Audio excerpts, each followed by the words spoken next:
Dëmtimi 2 argjinaturave të lumenjve Dunavec dhe Devoll si pasojë e rreshjeve të shumta të rëna pak ditë më parë ka shkaktuar një situatë të rëndë në fshatin e Maliqit. Si rezultat, janë përmbytur mbi 3000 hektar tokë bujqësore, kryesisht në zonën torfike, e cila konsiderohet ndër më problematike në raste të tilla.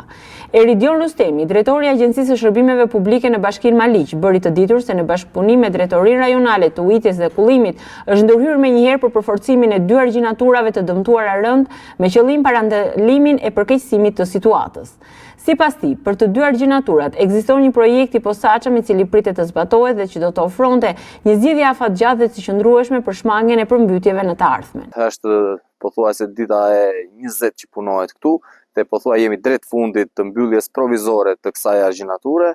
Problemi i madh ka qenë rruga për të mbritur deri këtu, pasi janë rreth 2.6 km rrugë pa shkelur, rrugë me baltë, rrugë rurale që ne jemi munduar ta stabilizojmë me çakëll,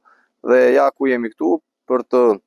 hedhur masive të mëdha shkëmbore, gur të mëdhenj që të bëjmë të mundur izolimin e kësaj me ndihmën e mjeteve të ushtrisë dhe me ndihmën e Drejtorisë Rajonale të Ujitjes të Kullimit, me ndihmën e operatorëve privat, bëm të mundur që e realizuam bllokimin e kësaj çare këtu që shkaktoi edhe përmbytjet më masive në territorin e Bashkisë të Maliqit, duke përmbytur një sipërfaqe të madhe të tokës torfike në zonën e Sheqerasit. Dalja nga shtrati i lumenjve Dunavec dhe Devoll ka shkaktuar dëme të konsiderueshme në infrastrukturën rrugore, si edhe në disa banesa, ndërsa autoritetet lokale vijojnë vlerësimin e plotë të dëmeve dhe monitorimin e situatës në teren.